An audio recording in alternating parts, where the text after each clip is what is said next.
ሳሚ የጆኒ ማንነት ለሰላም ጥርት አድርጎ ነገራት። ሰላምም እንግዲህ ጆኒ ውሸቱን ከበኃይሉ ተልኮ መምጣቱን በትክክል አመነችው። ሰላምዬ ግን ይሄን ልጅ አውቅሸዋል? ይሄ በኃይሉ የላከውን ልጅ በማለት ትነግሯል።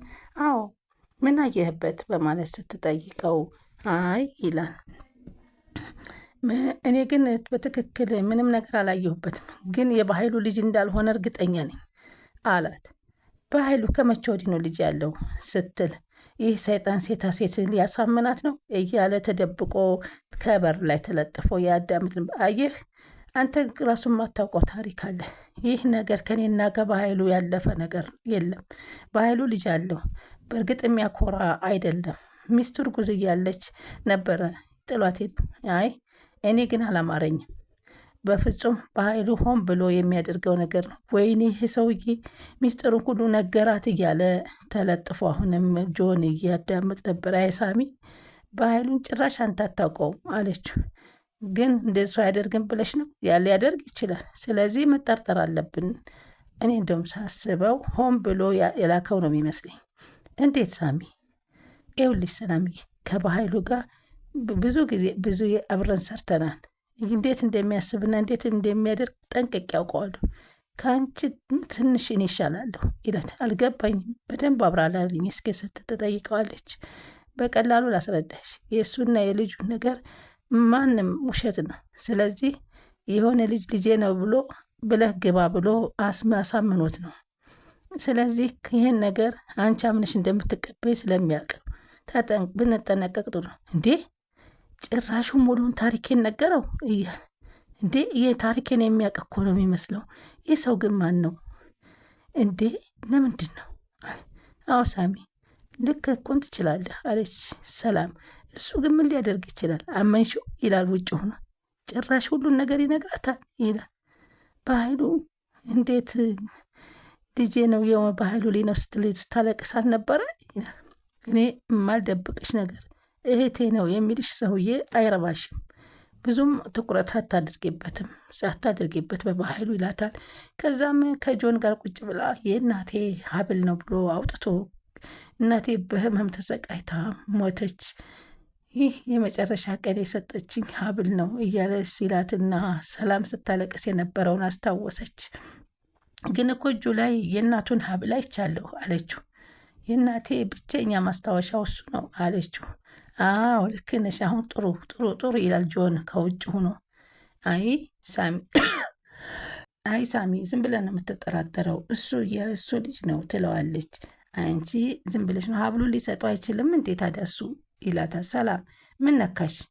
ይህ ሀብል በእውነት የእናትሽ ሊሆን ይችላል፣ ግን በኃይሉ ሊሰጠውም እንደሚችል ማስታወስ አለብሽ። እንዴ ለምን ራስሽን አይንሽን አትከፍችም ብሎ በነገራት ሰዓት እሱማ ልክ ነህ ይችላል ማለት። በዚህን ጊዜ ጆን ተናደደ። ወይኔ በማለት በስጭት ስለዚህ ይህን ነገር የሚልሽን ጆን የሚልሽን ሁሉ ማመን የለበሽም እንዴ። እውነትም ሰው ልኮብኝ እንዳይሆን። አዎ አንዳንዴ መጠራጠር አሪፍ ነው፣ ግን የእውነት ልጆ ቢሆንስ? ምናልባት አዎ ግን ብሎ ነገር እኮ የለም። በቃ መጠራጠር አያስፈልግም አሌስ። ይሆናል ብለን ብናስብ ምን ይመስልሃል ስትል ትነግረዋለች። ስለዚህ ልጁን በደንብ መከታተል አለብኝ፣ ማጣራት ያለብኝም ነገር ሁሉ አጣራለሁ በማለት ለሳሚ። ከዛም በፊት ግን ምንም ነገር ማድረግ አልችልም ሰላም፣ እኔ ምንም ነገር አድርጌ አይደለም፣ አንቺን ምንም ነገር እንዲያደርግሽ ግን አልፈልግም አላት። አዎ የውሸት ታሪክ ከሆነ ግን እደርስበታለሁ፣ አንድ ቀን እደርስበታለሁ አለች። እኮ እኔም ከጎንሽ ነኝ በማለት ሲነግራት ተለጥፎ ከወንበር ላይ በር ላይ ሲያዳምጥ እቺ ብሌን ከኋላው መጣችና ቁማ ምን እያዳመጠ ነው ስትል ትመለከተዋለች። ወይኔ ታወቁብኝ ነቁብኝ ሲል እሷን ብሌን ምን ለማለት ፈልግ ምን እያዳመጠ ነው እያለች ዘወር ሲል ብሌን ከጎኑ ሆና ሲያይ ደነገጠ።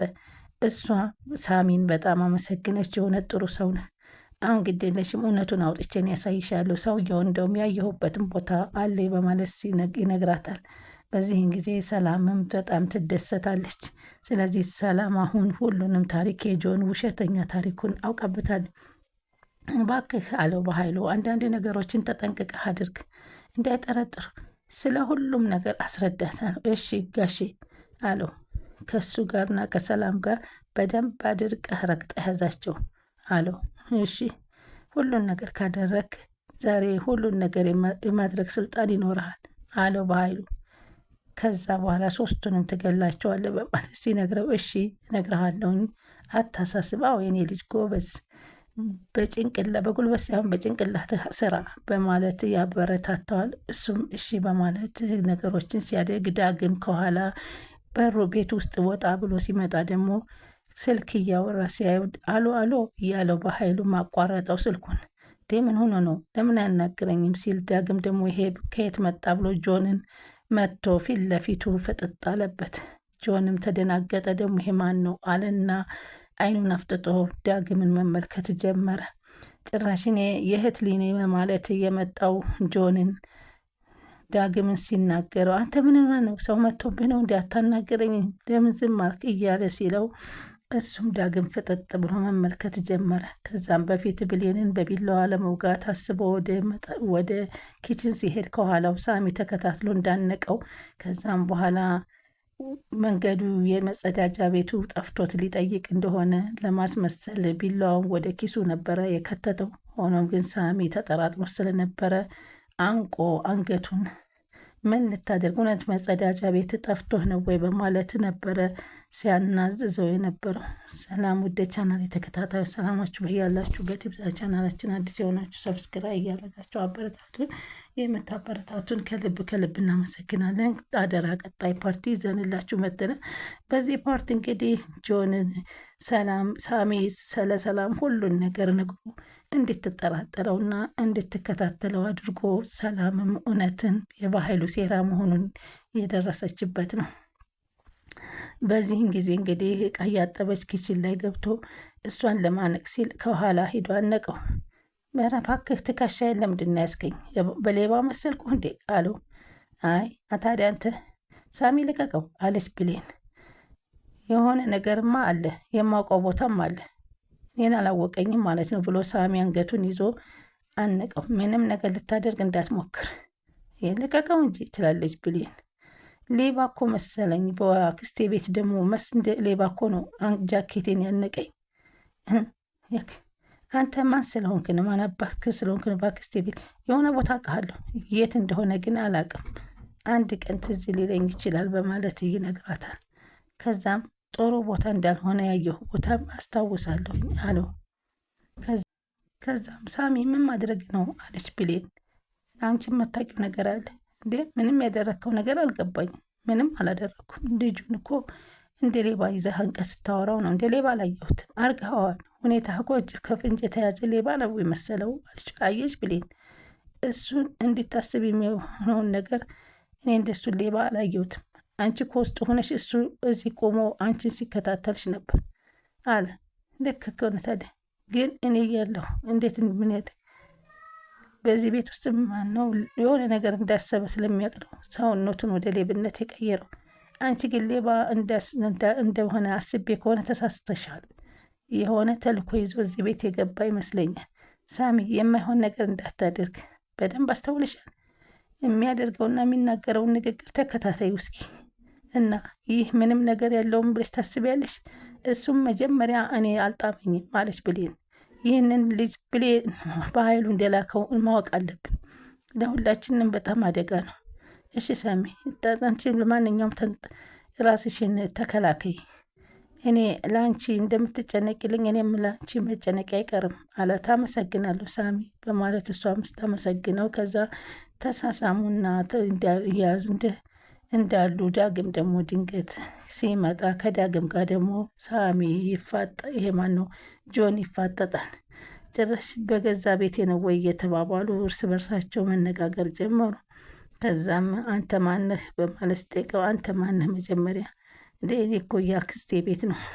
ኧረ እባክህ አሉ። የአክስቴ ቤት ነው እንዴ? እኔ ደግሞ ይሄ ቤቴ ነው አሉ። ነህ እንዴ በማለት ተደናግጦ ጆኒም ይናገራል። ከፈለክ ጆ ብለህ ጥራኝ፣ የሰላሜ ወንድም ልጅ ነኝ፣ አክስቴ ቤት መጥቼ ነው አለው።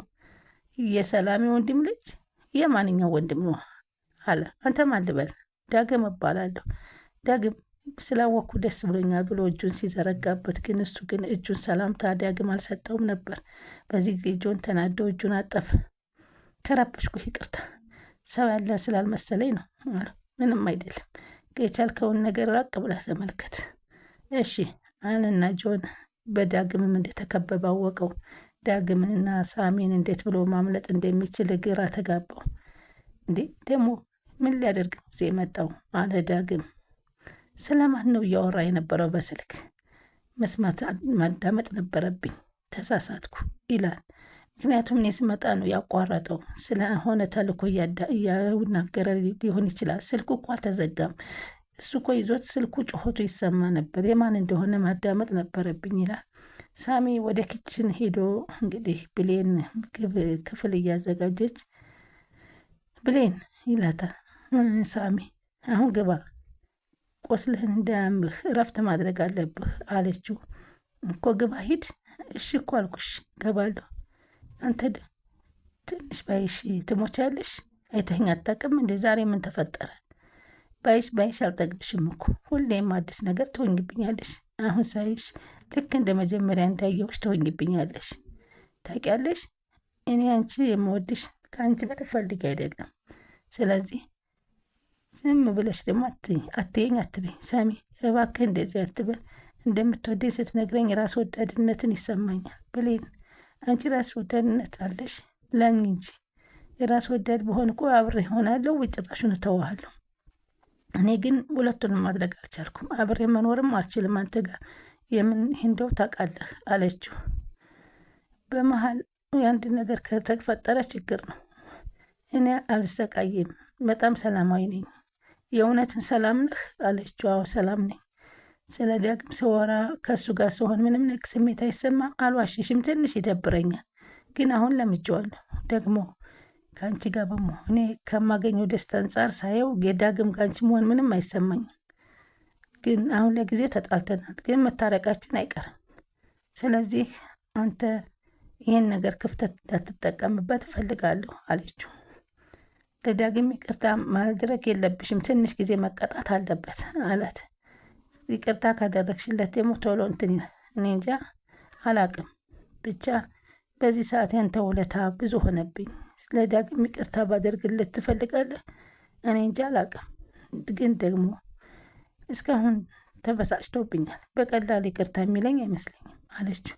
እንዲያውም ይቅርታ አታድርጊለት፣ ትንሽ አስጨንቂው። እንዴት ያንችን ስልክ አያነሳም በማለት ማናገር ጀምር። ወሬኛ በላሁን ሂድ፣ ያሞሃል። እሺ በማለት ይነት በቃ ገፍትሬ እስከማወጣ ነው እንደምትጠብቀው ውጣ አለችው። እሺ በቃ ሄዳለሁ በማለት ሳሚ ይወጣል። እንግዲህ ከዛ በፊት ብሌንና እሱን በስልክ እየተለዋወጡ ፍቅራቸውን የተገላለጹ ነበር።